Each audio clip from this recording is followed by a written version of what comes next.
ಎಲ್ಲರಿಗೂ ನಮಸ್ಕಾರ. ಇವತ್ತಿನ ದಿನ ನಾನು ಸತ್ರಾಜಿತನ ಬಗ್ಗೆ ಹೇಳಾಕತ್ತೇನೆ, ಕಥೆಯನ್ನು ಹೇಳ್ತೇನೆ. ಸತ್ರಾಜಿತ ಯದುವಂಶದ ಒಬ್ಬ ಮಹಾಪುರುಷ. ಅವನು ಸೂರ್ಯೋಪಾಸಕನಾಗಿರ್ತಾನೆ. ಅವನ ಉಪಾಸನೆಗೆ ಮೆಚ್ಚಿ ಸೂರ್ಯ ಏನಂತಂದ್ರೆ ಒಂದು ಶ್ರಮಂತಕ ಮಣಿ ಅನ್ನುವಂಥ ದಿವ್ಯವಾದಂಥ ಮಣಿಯನ್ನು ಅವನಿಗೆ ಕೊಟ್ಟಿರ್ತಾನೆ. ಅದು ಬಹಳ ಅಪೂರ್ವವಾದಂಥ ಮಣಿ ಇರ್ತೈತಿ.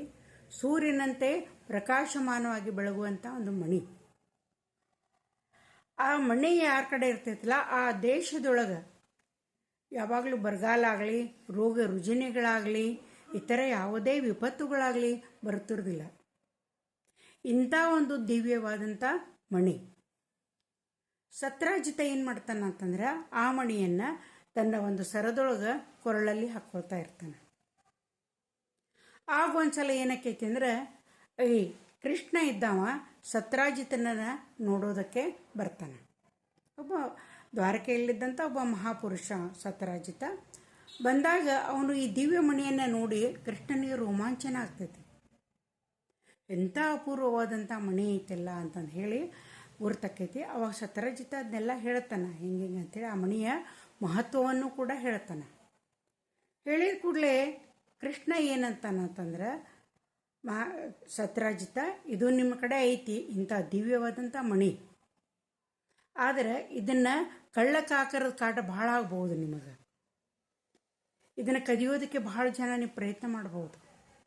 ಅದರ ಸಲುವಾಗಿ ಮಹಾರಾಜನಿಗೆ ಅವರು ಸಾತ್ವಿಕ ಅದಾರ, ಆ ನಂತರ ವಯಸ್ಸಿನೊಳಗೆ ಹಿರಿಯವರು ಅದಾರ.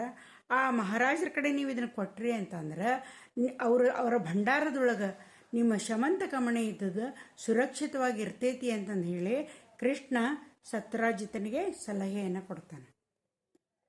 ಆದರೆ ಸತ್ರಾಜಿತನು ಸಾತ್ವಿಕ ಮನುಷ್ಯನ. ಅವನಿಗೆ ಆ ಮಣಿ ಅಂತ ಬಹಳ ಪ್ರೀತಿಯಾಗಿರ್ತೈತಿ, ಭಾಳ ವ್ಯಾಮೋಹ ಉಂಟಾಗಿರ್ತೈತಿ. ಅವನ ಮನಸ್ಸು ಅದನ್ನು ಕೊಡೋಕ್ಕೊಪ್ಪೋದಿಲ್ಲ. ಆಮೇಲೆ ಕೃಷ್ಣ ಕೂಡ ಬಲವಂತ ಮಾಡೋದಿಲ್ಲ. ಆಗಲಿ, ಅಷ್ಟೊಂದು ಪ್ರೀತಿ ಐತಿ, ಆತನೇ ಇಟ್ಕೊಳ್ಳಿ ಅಂತಂದು ಹೇಳಿ ಕೃಷ್ಣ ಸುಮ್ಮನಾಗಿಬಿಡ್ತಾನೆ. ಮುಂದೆ ಏನಾಗ್ತೈತಿ ಅಂದ್ರೆ ಕೃಷ್ಣನ ತಮ್ಮ ಪ್ರಸೇನ ಅವ ಏನು ಮಾಡ್ತಾನಂದ್ರೆ ಬೇಟೆಗೆ ಹೋಗ್ತಾ ಇರ್ತಾನೆ. ಸಂಗಡರನ್ನ ಕರ್ಕೊಂಡು ಬೇಟೆಗೆ ಹೋಗ್ತಾ ಇರ್ತಾನೆ. ಆ ಹೊತ್ತಿನೊಳಗೆ ಆ ಶಮಂತಕ ಮಣಿ ಇರುವಂಥ ಹಾರವನ್ನು ಆತ ಧರಿಸಿರ್ತಾನೆ. ಧರಿಸಿಕೊಂಡು ಹೋದಂಥ ಹೊತ್ತಿನೊಳಗೆ ಆ ಅರಣ್ಯದಲ್ಲಿ ಒಂದು ಸಿಂಹ ಇದ್ದದ್ದು ಅವನ ಮೇಲೆ ಆಕ್ರಮಣವನ್ನು ಮಾಡ್ತೈತಿ.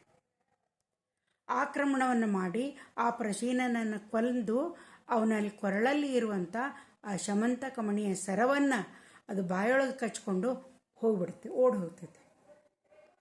ಓಡಿ ಹೋದ್ಕೊಳ್ಳೇನ ಇದನ್ನೇ ಏನು ಮಾಡ್ತೈತೆ ಅಂತಂದ್ರೆ ಮುಂದೆ ಸಿಂಹ ಹೋದಾಗ ಒಂದು ಕರಡಿ ಇದ್ದದ್ದು ಆ ಸಿಂಹದ ಮೇಲೆ ಆಕ್ರಮಣ ಮಾಡ್ತೈತಿ. ಆಕ್ರಮಣ ಮಾಡಿ ಎರಡಕ್ಕೂ ಬಹಳ ಜೋರಾದಂಥ ಕಾಳಗ ಉಂಟಾಗ್ತೈತಿ. ಆವಾಗ ಆ ಕರಡಿ ಇದ್ದದ್ದು ಸಿಂಹವನ್ನು ಕೊಂದು ಆ ಶಮಂತಕ ಮಣಿ ಇರುವಂಥ ಸರವನ್ನು ಅಲ್ಲೇ ಅದ್ರ ಗುಹೆ ಇರ್ತೈತಿ, ಆ ಗುಹೆಗೆ ತೊಗೊಂಡು ಹೋಗ್ತೈತಿ ಅದು.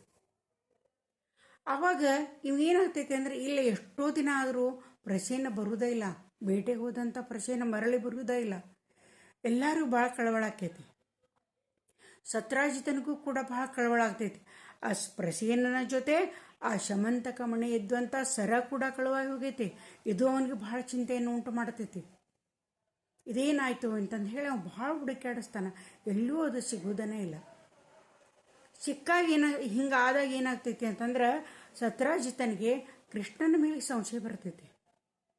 ಕೃಷ್ಣ ಇದನ್ನು ಕೇಳಿದ್ದ, ನಿನ್ನ ಕಡೆ ಇರೋದು ಬೇಡ, ಮಹಾರಾಜನ ಕಡೆ ಕೊಡು ಅಂತಂದು ಹೇಳಿ ಕೃಷ್ಣ ಎಷ್ಟು ಹೇಳಿದ್ದ.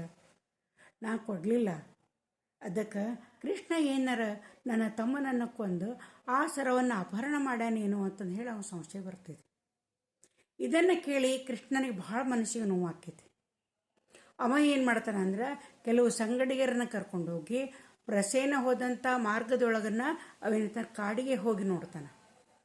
ಅಲ್ಲಿ ಪ್ರಸೇನನ ದೇಹ ಬಿದ್ದುಬಿಟ್ಟಿರ್ತೈತಿ, ಮರಣ ಹೊಂದಿರ್ತಾನೆ. ಪ್ರಸೇನ ವಿಕಾರವಾಗಿ ಬಿಟ್ಟಿರ್ತೈತಿ.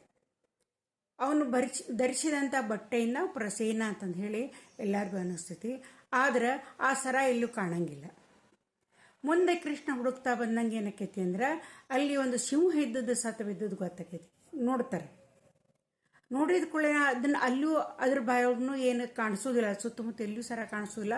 ಸೂಕ್ಷ್ಮವಾಗಿ ಅವಲೋಕನ ಮಾಡಿದಾಗ ಆ ಸಿಂಹವನ್ನು ಒಂದು ಕರಡಿ ಕೊಂದದ್ದು ಗುರುತಾಕೈತೆ. ಯಾಕಂದ್ರೆ ಅಲ್ಲಿ ಕರಡಿಯ ಹೆಜ್ಜೆ ಗುರುತುಗಳಿದ್ದಿರ್ತಾವೆ. ಆ ಹೆಜ್ಜೆ ಗುರುತುಗಳನ್ನು ಅನುಸರಿಸಿಕೊಂಡು ಕೃಷ್ಣ ಗುಹೆಗೆ ಹೋಗ್ತಾನೆ. ಆ ಗುಹೆ ಇದ್ದದ್ದು ಸೂರ್ಯನಂತೆ ಅತಿ ಪ್ರಕಾಶಮಾನವಾಗಿ ಆ ಗುಹೆಯೊಳಗೆ ಬೆಳಕಿರ್ತೈತಿ. ಇಲ್ಲೇ ಇದು ಶಮಂತಕ ಮಣಿ ಐತೆ ಅಂತ ಕೃಷ್ಣ ಗುರುತಾಕೈತಿ. ಆಗ ಕರಡಿ ಇದ್ದದ್ದು ಕೃಷ್ಣನ ಜೊತೆ ಭಾಳ ಜೋರಾಗಿ ಸೆಣಸಾಡಿಸ್ತೈತಿ. ಭಾಳ ಕಾಳಗ ನಡೀತೈತಿ ಎರಡೂವರ ಕಡೆ. ಅವಾಗ ಕರಡಿ ಇದ್ದು ಸೋಲ್ತೈತಿ. ಜಾಂಬು ಅಂತ ಕರಡಿ ಅದು ಸೋತು ಏನು ಮಾಡ್ತೈತೆ ಅಂದ್ರೆ ಒಬ್ಬ ಮಹಾಪುರುಷನ ದೇವಾಂಶ ಸಂಭೂತ ಇರಬೇಕು, ಅದಕ್ಕೆ ಇಷ್ಟೊಂದು ಬಲಾಢ್ಯದಾನ ಅಂತಂದು ಹೇಳಿ ಅದೇನು ಮಾಡ್ತೈತೆ ಅಂದ್ರೆ ತನ್ನ ಶಮಂತಕ ಮಣಿಯನ್ನು ಕೃಷ್ಣನಿಗೆ ಕೊಡ್ತೈತಿ. ಕೃಷ್ಣ ಇದ್ದದ್ದು ಆ ಶಮಂತಕ ಮಣಿಯನ್ನು ತೊಗೊಂಡ್ಬಂದು ಸತ್ರಾಜಿತನಿಗೆ ಕೊಡ್ತಾನೆ. ಅವ ಸತ್ರಾಜಿತನಿಗೆ ಭಾಳ ಕೆಟ್ಟ ಅನಿಸ್ತೈತಿ. ಕೃಷ್ಣನಲ್ಲಿ ಕ್ಷಮೆಯನ್ನು ಕೇಳ್ತಾನೆ. ತಮ್ಮ ಒಬ್ಬಳೇ ಪುತ್ರಿ ಸತ್ಯಭಾಮೆಯನ್ನು ಶ್ರೀಕೃಷ್ಣನಿಗೆ ಕೊಟ್ಟು ವಿಜೃಂಭಣೆಯಿಂದ ವಿವಾಹನ ಮಾಡ್ತಾನೆ. ಇದಿಷ್ಟು ಈ ಸತ್ರಾಜಿತನ ಕತೆ. ಮುಂದಿನ ಕಥೆಯನ್ನು ನಾ ಮತ್ತೆ ನಾಳೆ ಹೇಳ್ತೀನಿ ಅಂತ ಇಲ್ಲಿಗೆ ಮುಗಿಸ್ತೀನಿ ನಾನು.